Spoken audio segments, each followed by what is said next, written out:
Hi friends, வாங்க இன்றைக்கி நம்ம சைவ மீன் வறுவல் எப்படி செய்கிறதுன்னு சொல்லிட்டு பார்க்கலாம்.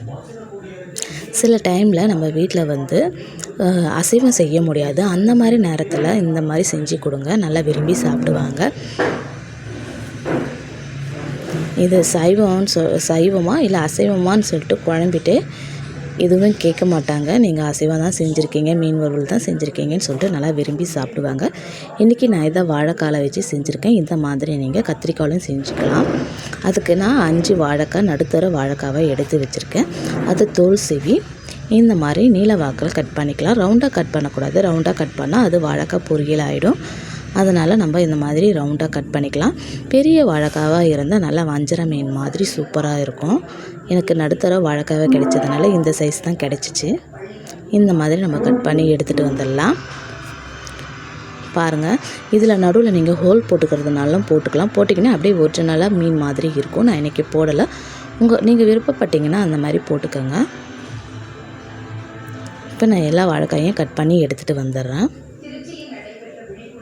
ரொம்ப மெலிசாவும் இல்லாத ரொம்ப தடிமனாகவும் இல்லாத கட் பண்ணிக்கலாம். ஏன்னா ரொம்ப மெலிசாக கட் பண்ணிட்டோம் நம்ம வேக வைக்கும் போது குழஞ்சிரும். இப்போ ஒரு பாத்திரம் வச்சு அதில் 2 சொம்பு தண்ணி ஊற்றி கொஞ்சமாக மஞ்சத்தூள் கொஞ்சம் உப்பு சேர்த்து நம்ம கொதிக்கிற பக்கமும் வந்த உடனே நம்ம அரிஞ்சு வச்ச வாழைக்காயை சேர்த்துடலாம். இப்போ 5 நிமிஷம் ஆயிடுச்சு. பாருங்கள், இந்த ஸ்டேஜ் கலர் மாறினதுக்கப்புறம் நம்ம ஸ்டவ் ஆஃப் பண்ணிடலாம். இப்போ மசாலா சேர்த்துக்கலாம். 1 ஸ்பூன் குழம்பு மிளகாய்த்தூள், 1/2 ஸ்பூன் தனியாத்தூள், 1 ஸ்பூன் காஷ்மீரி சில்லி, 1/2 ஸ்பூன் அரிசி மாவு, 1 ஸ்பூன் இஞ்சி பூண்டு பேஸ்ட்டு, 1/2 லெமனு, 1 ஸ்பூன் எண்ணெய் சேர்க்கறதுனால நம்மளுக்கு மசாலா உதிராத கிடைக்கும். தேவைக்கேற்ப சால்ட்டு சேர்த்துக்கலாம். நம்ம ஏற்கனவே உப்பு சேர்த்து வேக வச்சோம், அதனால் பார்த்து நீங்கள் அளவோடு உப்பு சேர்த்துக்கோங்க. இது எல்லாத்தையும் பிசைஞ்சிக்கலாம். பிசைஞ்சிட்டு தண்ணி தேவைப்பட்டால் சேர்த்துக்கோங்க, இல்லைனா அப்படியே சில டைமில் கரெக்டாக இருக்கும். இப்போ நம்ம கொஞ்சமாக தண்ணி சேர்த்து பிசைஞ்சு இந்த பக்குவத்துக்கு பிசைஞ்சுக்கோ. ரொம்ப தண்ணியாகவும் இருக்கக்கூடாது, ரொம்ப கெட்டியாகவும் இருக்கக்கூடாது. இப்போ இதில் நம்ம ஒன்று பெரட்டி எடுத்துகிட்டு வந்துடலாம். இப்போ நான் எல்லாத்தையும் பெரட்டி எடுத்துகிட்டு வந்துட்டேன். பாருங்கள், இந்த மாதிரி தான் இருக்கும். இப்போ மீன் மாதிரியே இருக்குது பாருங்கள். இதை ஒரு 10 நிமிஷம் நம்ம ரெஸ்ட் எடுக்க விடலாம். 10 நிமிஷம் கழித்து நம்ம தோசைக்கல்லில் போட்டு வறுத்து எடுத்துடலாம். இப்போ 10 நிமிஷம் ஆயிடுச்சு. இப்போ நான் தோசைக்கல்லை எப்படி வறுக்கிறதுன்னு சொல்லிட்டு காட்டுறேன் வாங்க. அதுக்கு அடுப்பு பற்ற வச்சு தோசைக்கல்லை வச்சு நம்ம தோசைக்கல்லில் கொஞ்சமாக எண்ணெய் ஊற்றிக்கலாம். எண்ணெய் ஊற்றிட்டு நம்ம ஊற வச்ச வாழைக்காவை ஒன்றா எடுத்து சுற்றி பரப்பிக்கலாம்.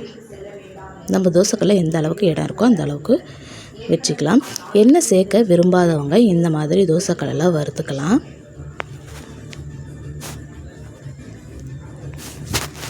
இதுவும் இந்த மாதிரி வறுக்கிறதும் நல்லா கிறிஸ்பியாக நல்லா சூப்பராக தான் இருக்கும். நம்ம ஏன்னா அரிசி மாவு சேர்த்துருக்கிறதுனால நல்லா கிறிஸ்பியாக இருக்கும். ஒரு 5 நிமிஷத்துக்கு நம்ம லோ ஃப்ளேமில் வச்சு வேக விடலாம். ஹை ஃப்ளேமில் வைக்க தேவையில்லை.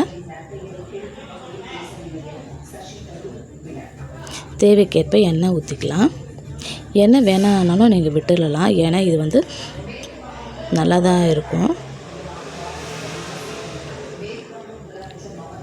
இப்போ ஒரு 5 நிமிஷம் கழித்து நம்ம திருப்பி போட்டுக்கலாம்.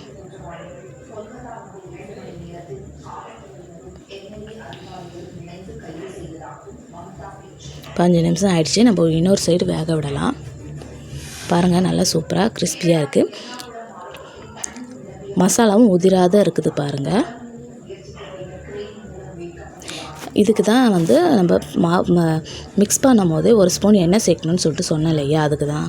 மசாலா உதிராது எண்ணெய் சேர்க்கறதுனால நம்ம எந்த ஒரு ஃப்ரை பண்ணுறோம் இது மாதிரி ஃப்ரை பண்ணும்போது நம்ம எப்பவுமே எண்ணெய் சேர்த்து பிசைஞ்சிங்கன்னா நம்ம சேர்க்குற மசாலா உதிராமல் இருக்கும்.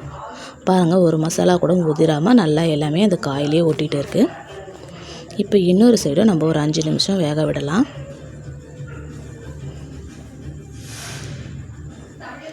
அந்த ஹோல் போட்டிங்கன்னா கண்டிப்பாக மீன் மாதிரியே இருக்கும். இப்போவும் மீன் மாதிரி தான் இருக்குது பாருங்கள். டேஸ்ட்டும் அந்த மாதிரி தான் இருக்கும். நம்ம வறுக்கும் போது வீடு ஃபுல்லாக மீன் வறுக்கிற வாசனை தான் வரும்.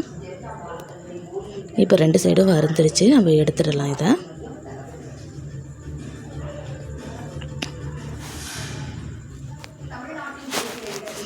பாருங்கள், சைவ மீன் வறுவல் ரெடி. நல்லா கிறிஸ்பியாக சூப்பராக இருக்கும். இதே நீங்கள் தயிர் சாதம், சாம்பார் சாதம், ரச சாதத்தை கூட வச்சு சாப்பிட்டிங்கன்னா நல்லா சூப்பராக இருக்கும். இப்போ நான் இன்னொரு பேட்ச் வந்து எண்ணெயில் பொரித்து காட்டுறேன் பாருங்கள். நல்லா டீப் ஃப்ரை சாப்பிட்றவங்க இந்த மாதிரி எண்ணெயில் போட்டு பொரித்து எடுத்துக்கலாம். நம்ம எண்ணெய்க்கு தகுந்தால வாழைக்காவை ஆட் பண்ணிக்கலாம்.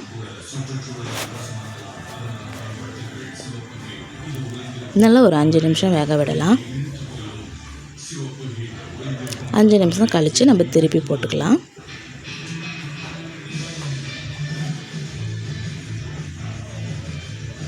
இப்போ நல்லா வெந்தடிச்சு இதையும் எடுத்துடலாம். நம்ம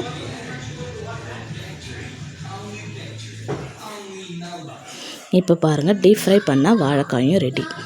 இப்போ பாருங்கள் சூப்பராக மீன் வறுவல் மாதிரியே இருக்குது பாருங்கள். இதுவும் நல்லா கிறிஸ்பியாக இருக்கும், மசாலாவும் உதிராமல் இருக்கும்.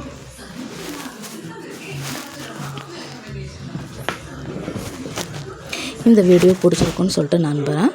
பிடிச்சிருந்தா லைக் பண்ணுங்கள், ஷேர் பண்ணுங்கள், கமெண்ட் பண்ணுங்கள், சப்ஸ்கிரைப் பண்ணுங்கள்.